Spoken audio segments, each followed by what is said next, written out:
ñu gis ni tamit fi mu toll Sénégal nii mën nañ ne mu ngi ci tànk yàqu parce que gis nañ ni Sénégal bëri na comme ni nga ko waxee sànq ay borom ñaari tur yi duma jaar ci digg bi gis nañ ni tamit jigéen ñi ñu ngi nekk ci entre jigéen góor ñi ñu ngi nekk entre góor ñu gis fi tamit am na ci ñoo xamante ne ni ñu ngi am jëkkër am leneen ci ginnaaw ñu bëggoon xam loolu tamit Jamra yan gis-gis la ci am yan tànk la ci Jamra di dox fi mu toll nii. waaw mooy liñ ci mës a dox rek parce que yéen ñëpp a ngi fàttaliku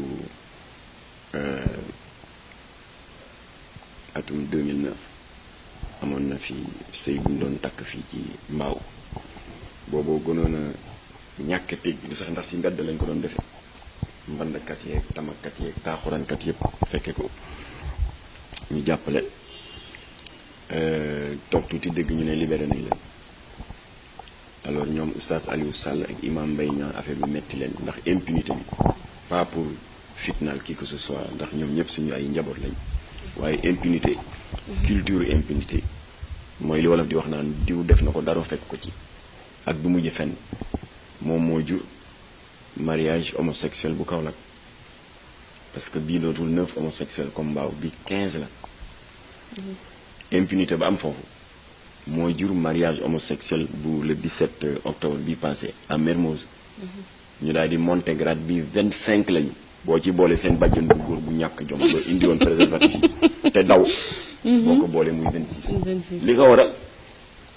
mooy impunité rek alors kon loolu état na ci bàyyi xel ndax suñu borom dafa am lu mu wax ci téereem yu tedd yépp ci alxuraanul karim si suratul anfal suratul ankabut suratul uhud suratul tawba suratul anbiya yi mat na 18 fatwa rëbb na borom ñaari tur yi yëkkati ay kaddu yu dëgër di ko dóor seen kaw ak di leen maudire ndax nee na li ngeen def moo gën a yées ci bakkaar yi boo demee suñu mbokku catholique yi seen téere bu ñuy wax Lévitique saar boo xam ne fukk la ak juróom-ñett aaya ñaar fukk ak ñaar donc chapitre 18 verset 22 suñu borom ne coucher avec un homme comme on couche avec une femme est une abomination kon loolu moom werante amul ne ngor bu ko diine bu alors bu ñu sàgganee nag muy law ñu dem ba di fi am doole suñu borom expliqué na ci alxuraan fan lay mujj daal di joxe exemple Lot le peuple de Lot ñu leen yàlla alagé woon mooy li ñuy wax ci Bible bi la malédiction de Sodome et Gomorrhe alors yaa ngi tudd jigéen ñi léegi góor jigéen ñi tamit dañu rakkaaju ñoom itam maa ngi tudd léegi cas yi ma la citeel sànq ci ay mariage homosexuel mais ay góor lañu jigéen ñi dañ ci boole agressé ñëpp a ngi fàttaliku au mois d'août benn scandale bu am fii ci Thiaroye Léona te maa ngi gërëm jeune Thiaroye Léona seen jàmbaar ak délégué de quartier bi dañ jékki-jékki daal benn lesbienne bu dem ba yàgg xam ne li mu nekkee mënul wëy mu ne wëlbët daal di daw góorgóorlu ndeysaan ut ku koy jubóole ji ak jëkkër normal bi ka lew mu daal di dellu toog ci néegu sëy ñu jékki rek am bés benn groupe de gangsters lesbiennes attaqué kër ga di fa sànni xeer ba am yu ñu fa toj sax heureusement waa koñ ba alerté chef de quartier bi ñu daal di woo police ñëw la ci ëpp daw nañu waaye jàpp nañu chef de gang bi toute la presse ba demoon ca procès ba dañu taf seen gémmiñ ba procès bi ba kii bi laajee juge bi laajee chef de gang bi waa kii lu tax ngeen dem di ko attaqué du moom dafa bokkoon ci yéen ci yu bon yi léegi bàyyi na ko dellu ci jëkkëram quel est le problème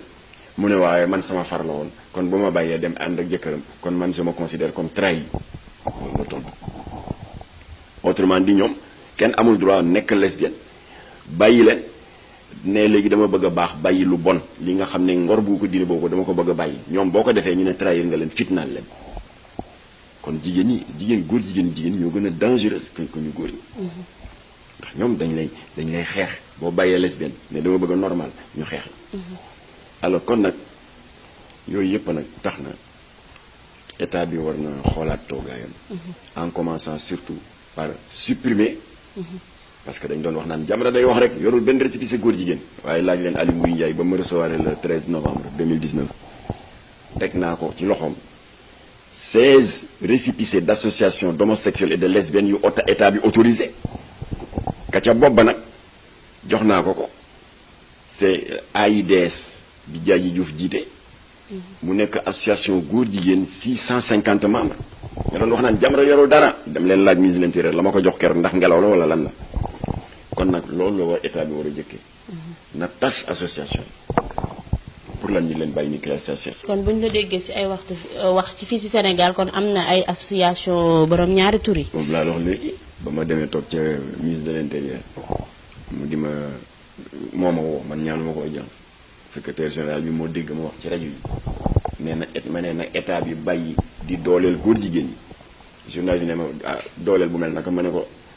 kuy créer parti nga ne yaa ngi wut récépissé xel mën na ko nangu.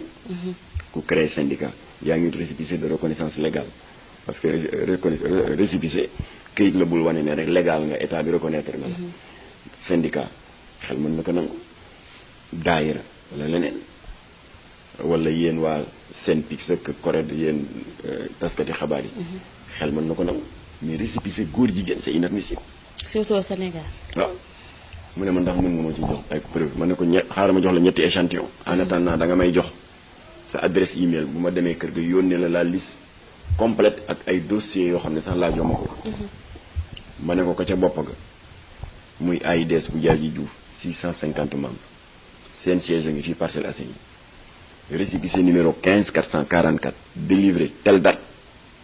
par qui? Par la DAGT, la direction de l'administration générale et du territoire du ministère de l'Intérieur.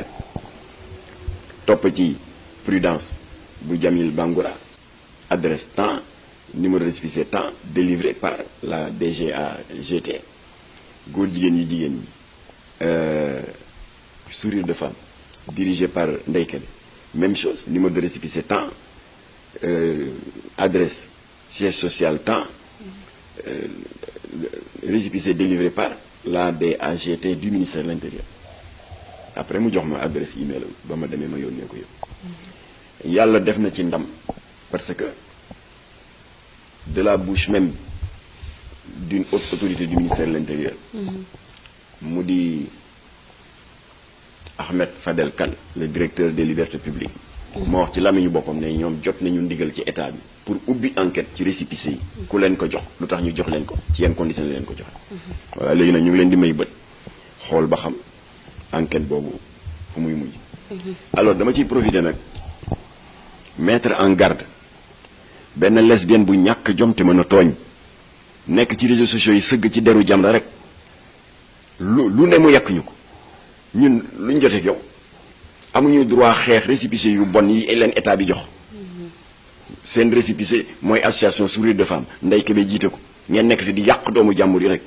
ba bu yàggul fii ci benn lycée de jeunes filles bugguma ko tudd sax pour bañ a ternir l'image de cet honorable établissement scolaire amul ay xale yoo xam ne seen benn vidéo d'1 minute fuité woon na ba nekk ci réseaux sociaux yi ñu di ko gis ay xale yu tuuti 16 ans 17 ans di def ay pratiques de lesbienne en pleine cour de récréation ngeen ne nag bu kenn wax nañ ko bàyyi noonu ñu bàyyi leen ngeen yàq suñu doom yi waaye Jamra di ci yëkkati kàddu yemuñu ci ñu def démarche ministre de l'Intérieur recevoir ñu jox ko liste association góor jigéen yi ak liste association lesbienne yi pour état jël si mesure tas association yi ndax new leen ci yoon parce que ba ngeen di déclarer pour am récépissé vous avez fait de fausses déclarations da ngeen def une fausse déclaration d'objet social ndax état bi ba jot seen récépissé ngeen nekk en violation du code des obligations civiles et commerciales daal di def tamit usage de faux condamné par le code pénal ngeen def yooyu yëpp ñun ñu dox ko parce que si dëkk bi la ñu bokk nous sommes des patriotes